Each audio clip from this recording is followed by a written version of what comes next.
apabila seorang itu bertaubat dari segala dosanya, akan terhapus dosanya dari buku catatan amal. Betul. Dia tuliskan pula ayatnya. Wa tara kulla ummatin jasiyah. Engkau akan melihat tiap-tiap umat itu nanti akan berlutut cemas karena ketakutan menunggu panggilan. Kullu ummatin tud'a. Setiap umat akan dipanggil ila kitabiha, kepada buku catatan amalnya. Al-yauma, hari ini kata Allah, tujzauna ma kuntum ta'malun, kamu akan dibalas dengan amal kamu. Hai fulan, ini buku amal. Iqra kitabak, baca buku catatan amal.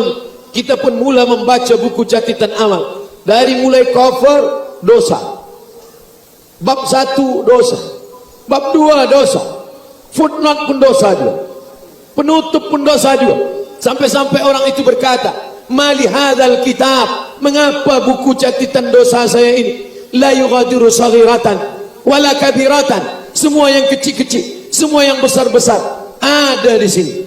Bahkan yang aku lupa pun ada juga dicatat. Bahkan yang tak dapat direkod oleh CCTV pun ada juga di situ. Mengapa ada ini? Mana soalannya? Adakah apabila seorang itu bertobat dari dosa, dosanya akan hapus? Bila kita bertobat, dosanya ditutup, tidak dihapus. Makanya disebut kafarah. Kafarah dari bahasa Arab. Mungkin orang putih pun mengambil dari kafarah itu juga. Kafarah, cover dia tutup. Tapi bila kita buat baik, cover dia buka. Yang dah tobat-tobat, dia tutup. Bila buat dosa balik, dia buka. Makanya kita minta taubatan nasuha, taubat nasuha hingga mati, istiqamah. Allahumma rzuqnal istiqamah. Ya Allah, kami yang sudah bertaubat, yang dosa kami sudah Engkau tutup, berikan kami istiqamah sampai malaikat maut mencabut nyawa kami dalam husnul khatimah insyaallah. Bila kita istiqamah, Allah bagi 3. Illa man taba, siapa yang taubat, wa amana, beriman, wa amila amalan salihah, beramal saleh dia. Ulaika, mereka itu kata Allah, yubaddilullah, diganti Allah sayyiatihim, semua dosa-dosa mereka dulu.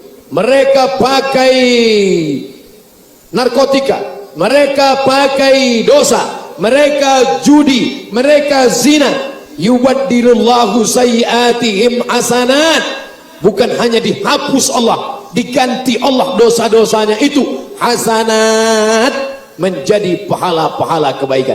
InsyaAllah kita kalau taubat nasuha, jangan buat dosa lagi, istiqamah, mati husnul khatimah. Semua dosa-dosa kita dulu bukan saja dihapus Allah, diganti Allah dengan pahala-pahala kebaikan insyaallah. Amin ya rabbal alamin. Perselisihan di kalangan umat Islam merupakan perkara yang perlu diraihkan.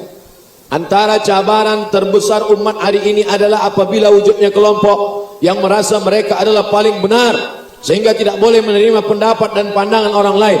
Oleh itu, bagaimana kita sebagai umat Islam menjadikan perselisihan ini sebagai sesuatu perkara yang baik dan perlu diraihkan. Saya belajar di Maghribi, program Master di Darul Hadis Maghribi. Saya pun pergi ke pasar, hendak membeli ikan, belanja, beli ikan, beli sayur, pergi ke pasar. Terdengar suara azan zuhur, Allahu Akbar, Allahu Akbar. Saya pun pergi ke surau di pasar, ambil air wudhu. Saya ambil air, saya basahi rambut saya sikit aja, ambil air, basah sikit. Datanglah seorang Maghribi dari sebelah saya, menunjuk saya dan berkata, wudhu kamu tidak sah, la yasih, wudhu tidak sah. Saya tak lawan dia, bukan kerana saya alim, tapi kerana badan dia besar. La yasih, wudhu tak sah. Saya diam saja, saya tetap wudhu. Tak lama setelah itu datang seorang yang nampaknya seperti pelajar penuntut ilmu, nampaknya dia alim. Yang tadi mengatakan saya tak sah itu nampaknya macam orang biasa. Yang alim ini berkata, dia jelaskan, Hadza talib min janub syarq Asia. Ini pelajar ini dari Asia Tenggara. Dia tak tahu ini dari Indonesia atau Malaysia, sebab dia tengok-tengok macam agak-agak dari Thailand sikit. Ini pelajar ini dari janub syarq Asia. Ini dari Asia Tenggara. Mereka ini bermazhab Syafi'i. Kita orang Maghribi bila berwuduk pakai mazhab Maliki. Mazhab Maliki itu macam mana? Basahkan semua tangan. Selepas tangan semua basah, dia sapu kepala dari muka, dari hadapan sampai ke belakang, sapu lagi ke hadapan sampai ke telinga. Kita Maghribi macam itu Maliki. Sedangkan orang Asia Tenggara ni dia mazhab dia Syafi'i, dia sikit saja sah. Lepas itu orang yang mengatakan saya wuduk tak sah tadi pun mengangguk-angguk. Apa maknanya? Kita akan berkelahi kalau tak tahu. Baca satu buku kita salahkan orang. Baca dua buku kita mulai agak salahkan orang sikit. Baca banyak buku kita sudah tahu. Oh, dia mazhab lain. Selama masih Ahlus Sunnah wal Jamaah. Tapi kalau tak Ahlus Sunnah wal Jamaah, Ustaz Somad, ya, itu ada jiran saya minum khamar. Tak apa-apa. Ada juga mazhab yang membolehkan.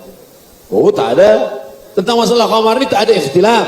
Ada perkara-perkara yang ikhtilaf, tapi ada perkara yang tak ikhtilaf. Bila kita ingin mengecilkan perkara khilaf ini, kita mesti banyak baca fiqh perbandingan mazhab. Kata orang Melayu, kalau anda mencincang sampai ke landasan, kalau memotong, potonglah sampai ke landasan. Jangan potong-potong tanggung. Malam ini dari maghrib ke isya kita akan bahaskan masalah menyentuh lelaki dan perempuan yang tak mahram, batal apa tak batal. Menurut Syafi'i batal. Menurut Maliki bersentuh saja tak ada nafsu tak batal. Menurut Hanafi bersentuh pun kalau ada nafsu tak batal. Karena makna aula mastumun nisa, maaf, bila dia jima baru batal. Sebutkan dalil-dalilnya, sebutkan mazhab-mazhabnya. Tapi saya yang berpegang pada mazhab Syafi'i tetap mengamalkan mazhab Syafi'i. Maka banyak kaji perbedaan fiqh. InsyaAllah ini dapat membuat kita lebih menghormati mazhab orang lain. Kalau tidak, kita sama seperti orang yang menengok gajah tapi hanya melihat ekornya saja. Kita tahu gajah itu adalah bulat dan panjang. Bila ada orang mengatakan gajah itu tipis dan lebar, maka bukan gajah. Karena kita sama-sama tak pernah menengok gajah. Tapi manakala kita tengok dia sempurna, barulah kita tahu, oh, yang selama ini dia kata bulat panjang rupanya ekornya, yang selama ini dia katakan tipis dan lebar adalah telinganya, tapi gajah yang sesungguhnya adalah bukan seperti itu. Ini seperti puzzle, kita harus melihatnya secara lengkap dan sempurna. InsyaAllah dengan belajar kita makin berlapang dada menerima perbezaan khilafiyah, tidak menjadi konflik. Takwa dan kesatuan di kalangan umat Islam merupakan asas kepada keselamatan. Oleh itu, bagaimana cara untuk menerapkan takwa di dalam kehidupan menjadi amalan khasnya dalam warga kota Kuala Lumpur? Ya ayyuhalladzina amanu taqullah. Hai orang-orang yang beriman, takwalah kepada Allah. Tapi ayatnya belum titik. Ayatnya masih setengah. Ya ayyuhalladzina amanu. Hai orang beriman, ittaqullah. Takutlah kepada Allah. Apa terusan ayat ini? Apa kelanjutan ayat ini? Ya ayyuhalladzina amanu taqullah wa kunu ma'as sadiqin. Hendaklah kamu bersama dengan orang yang benar. InsyaAllah semua yang hadir malam ini sudah bertakwa, insyaAllah. Amin. Tapi ingat, kita baru 50%. Kalau ingin mempertahankan takwa, baca ujung ayat ini. Wa kunu ma'as sadiqin. Hendaklah bersama dengan orang-orang yang benar. Takwa nomor 1. Yang kedua, berjamaah. Kerana serigala hanya akan menerkam kambing yang memisahkan diri dari jamaah. Makanya bila ada jamaah datang, tidak cukup hanya sunnah. Ahlus sunnah tak cukup, maka disebut dua, ahlus sunnah wal jamaah. Berjamaah masjid, berjamaah zikir, berjamaah umrah, berjamaah tazkirah, berjamaah maulid. Subuh esok ada lagi jamaah. Esok pukul 8 ada lagi jamaah. Jamaah tazkirah. Di mana? Di televisyen. Jangan lupa tonton esok pukul 8 pagi. Jamaah jangan sampai tinggalkan. Kalau sudah meninggalkan jamaah, na'udzubillah, kita akan tercerai-berai, hancur berkeping. Kita banyak, kata Nabi SAW, sampai masanya nanti kamu akan seperti makanan di atas meja makan. Satu menarik kakinya, satu menarik pahanya, satu menarik kepalanya, satu menarik dadanya, seperti panggang ayam di atas meja makan. Aqillatun nahnu yawma idzin ya Rasulullah. Apakah masa itu kami sedikit ya Rasulullah? Bal antum katsirun. Kamu ramai, kamu banyak. Lakinnakum ghusaun ka ghusa'is sail. Tapi kamu seperti buih di tengah lautan. Buih di tengah lautan, dipukul ombak, diempas gelombang, hancur berkeping, tak bermakna, tak ada kekuatan. Kenapa? Karena tidak berjamaah. Maka jamaah kita ini kita kuatkan lagi esok. Malam ini di stadium sepak bola ramai, tapi insya Allah esok subuh lebih ramai lagi. Betul? Tengoklah subuh esok. Sifat semula jadi manusia adalah lalai dan lupa. Betul? Ini hadis Nabi. Al-insan kullu bani adam khata'un. Semua manusia ini silap, lupa, salah. Wa khairul khata'in at-tawwabun. Sebaik-baik orang yang salah adalah yang bertaubat. Dalam ungkapan kalimah hikmah pula dikatakan, al-insan makanul khata' wan nisyan. Manusia ini tempatnya lupa, silap dan salah. Bila ada orang berkata, saya tak pernah lupa, saya tak pernah silap, saya tak pernah salah, saat itu dia sedang lupa, silap dan salah. Keadaan bertambah dahsyat lagi dengan sogokan hiburan dari berbagai sumber. Bagaimana patut kita lakukan untuk mengelakkan kelalaian, kealpaan akibat daripada meluasnya godaan hiburan? Godaan hiburan sudah ada sejak zaman Nabi. Hiburan ini bukan cuma ada zaman sekarang. Zaman Nabi lebih dahsyat lagi hiburan. Bagaimana dulu zaman Nabi SAW? Maaf beribu maaf, beribu maaf. Bila di depan rumah seorang perempuan ada satu kain putih, ada tiang, ada kain putih, itu menunjukkan maaf, itu adalah perempuan yang jahat, perempuan tak betul. Zaman sekarang perempuan betul, perempuan tak betul kita tak tahu. Nampak macam betul, rupa tak betul. Zaman Nabi memang dia bagi tanda. Seakan-akan dia berkata, kalau di depan rumahnya ada tiang, ada kain putih, itu maknanya ahlan wa sahlan. Apa maknanya? Perbuatan jahat zaman Nabi lebih besar, lebih dahsyat. Jadi kalau ada orang berkata, kenapa awak jahat? Saya jahat sebab zaman sekarang. Kalau saya hidup zaman dulu pasti baik. Belum tentu, mungkin lebih jahat lagi. Oleh sebab itu, la tasubud dahra. Kata Imam Syafi'i, la tasubud dahra. Jangan caci maki zaman, jangan salahkan masa. Yang salah bukan zaman, yang salah bukan masa. Yang salah adalah orang yang mengisi zaman dan masa itu. Salahkah kita kerana hidup 1400 tahun selepas Nabi? Tidak. Mengapa begitu? Kerana kata Nabi SAW, al-ibadatu fil haraji. Orang yang istiqamah beribadah pada saat zaman banyak fitnah, kahijratin ilayya, sama seperti orang yang berhijrah kepada kita. Yang dapat istiqamah dengan banyaknya godaan hiburan ini, dengan banyaknya internet ini, dengan banyaknya televisyen maksiat, dengan banyaknya tontonan yang macam-macam, maka insya Allah kalau kita jaga ukhuwah, kita jaga persatuan, kita jaga jamaah, istiqamah, husnul khatimah, maka kita sama seperti orang yang berhijrah bersama Nabi Muhammad SAW.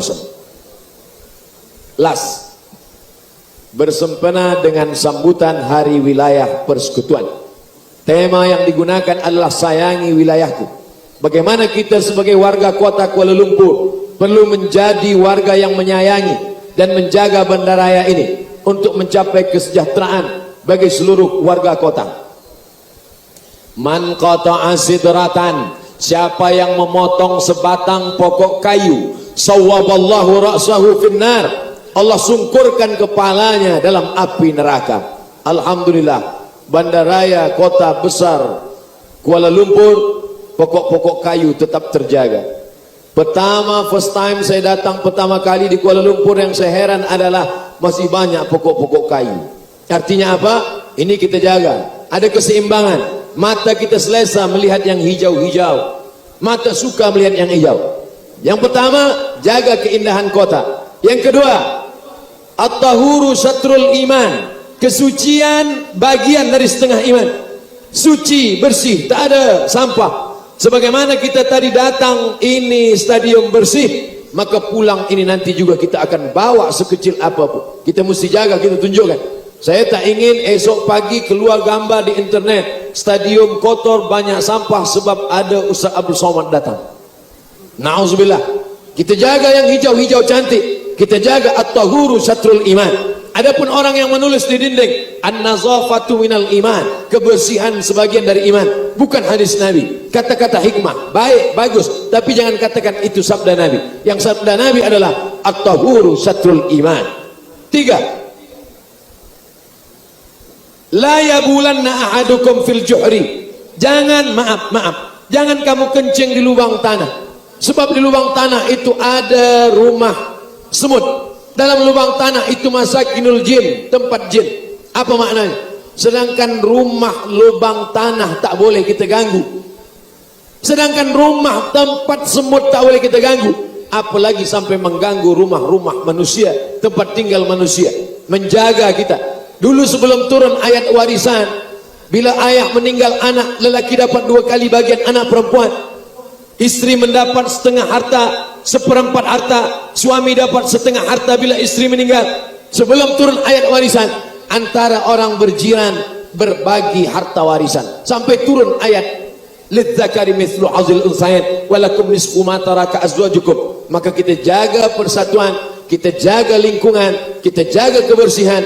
InsyaAllah Allah akan jadikan negeri ini tetap dalam baldatun tayyibatun wa rabbun ghafur. Akhirnya saya ucapkan tahniah, dan di akhir majlis yang dihadiri oleh para malaikat, tak tahu tak dari mulut yang mana doa kita ini menembus pintu-pintu langit. Mari kita sama-sama berdoa untuk kebaikan kita bersama. Khasnya lagi,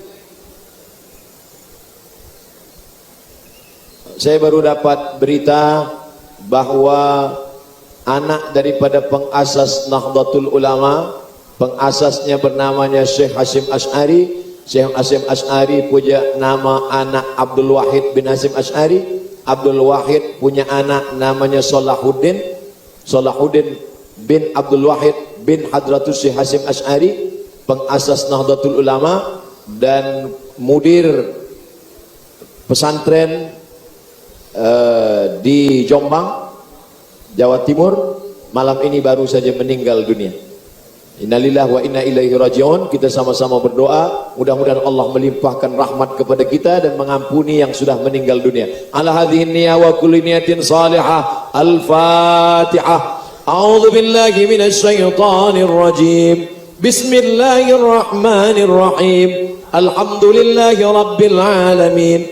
Ar-Rahmanir Rahim. Malik yaumiddin. Iyyaka na'budu wa iyyaka nasta'in. Ihdinas siratal mustaqim. Siratal ladzina an'amta 'alaihim ghairil maghdubi 'alaihim waladdallin. Amin.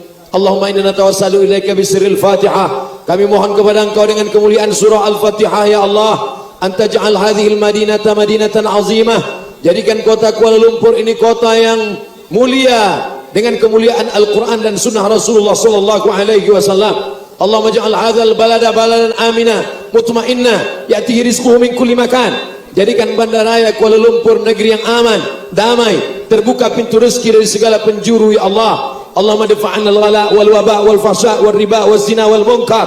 Jauhkan dari segala malapetaka, bencana, perbuatan riba, zina, perbuatan keji dan munkar. Allahumma in kana rizquna fis sama' fanzilhu. Kalau rezeki kami masih tergantung di langit, turunkan ke negeri kami, ya Allah. Wa in kana fil ardi fakhrijhu. Kalau masih tertanam di dalam tanah, keluarkan, naikkan ke negeri kami, ya Allah. Wa in kana ba'idan faqarribhu. Kalau masih jauh, dekatkan ke negeri kami, ya Allah. Allahumma waffiq ulata umurina.